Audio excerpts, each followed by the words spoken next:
It was during one of my first trips to Tacloban, or to the Philippines, that I decided to visit the city called Tacloban, city of over 1 million people, located, and I'm not sure if it's Leyte or E Samar, but I believe it's Leyte province.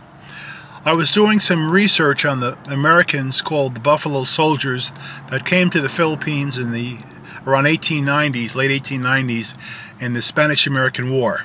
I was trying to retrace their steps, and I had read several places that East Balanhiga or East Samar was one of the places they had been.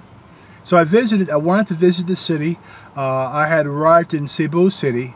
I traveled by Super Cat, kind of a fast boat, from Cebu City over to I forget a port right now. It'll come to me in one moment. And then I took another bus, which took me about an hour, and I arrived in Tacloban City. The Tacloban City, it was a big city. The people were very friendly, but the structure of the city itself is very old. To give you an example, is I had bought a prepaid phone card while in Cebu, so I could use it at the pay phones in Tacloban City. Only to get into this city to find out this huge city I could not find a single working pay telephone. They were all broken. No one, right? So I had a phone card that was useless. Anyway, when I arrived at Tacloban, I found out that there were two ways to go to East Samar. I could take a bus, which I believe costs like 20 or 30 pesos to travel, or I could take a van. Well, I didn't inquire about the cost of the van, so I got on the bus, and usually when you get in the bus, you know, you wait a few minutes and the bus pulls off. And the bus was there at the bus terminal for 10 minutes, for 20 minutes, for 30 minutes, for almost 45 minutes. Finally, I asked the people in the bus, what time did the bus leave? Thinking that maybe I just missed one. And they said the bus doesn't leave until it's full. I said, you've got to be kidding. The bus was planning to leave when it was full. No telling what time that was going to be. I found out that there was a semi-private van which held, I believe, 6 to 9 people, and I could travel there but it was expensive, according to Filipino standards. It would cost me 100 pesos, or excuse me, it would cost me 100 pesos, which is $2. I got off the bus, I got on the van, it was leaving in a few minutes. It was a nice quick drive, and we came to the countryside, to the historic city called Balanhiga. And I pronounced that kind of wrong some of the time, but that's as close as I could get. Balanhiga.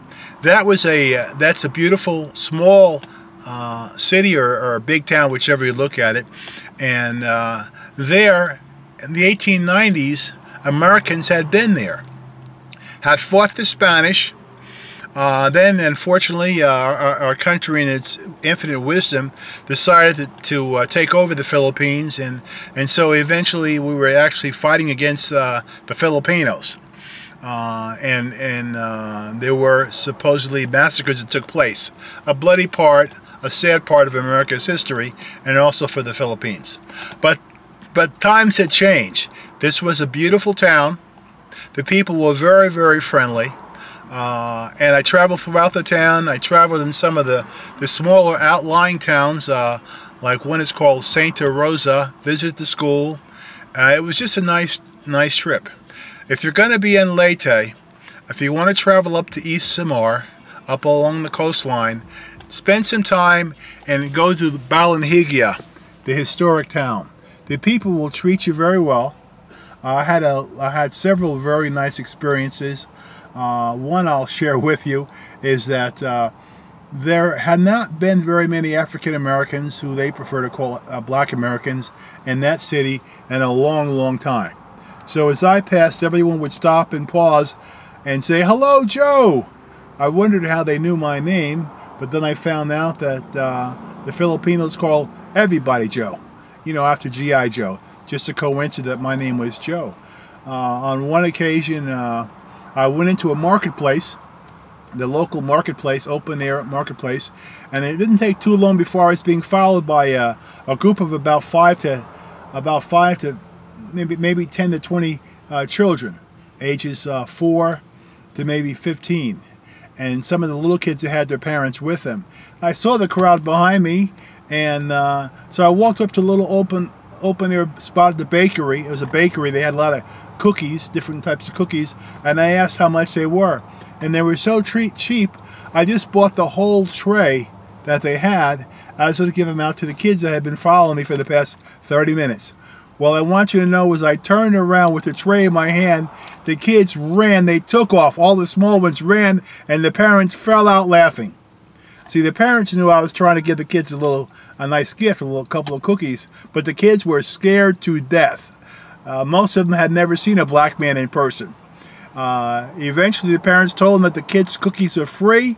The bigger kids came up first. You know, the 12-year-olds came up first, then the 10-year-olds and the 6 years old and the 5-year-olds, and everyone had a great time. They ate the cookies up, and that day they had met the black Americans, someone from the United States. There were a number of people that walked around that had on gym suits like Michael Jordan with his number, and they asked me if I knew Michael Jordan, because he's black, because I'm black, and I said, no, I don't know Michael. Then they asked me where I was from.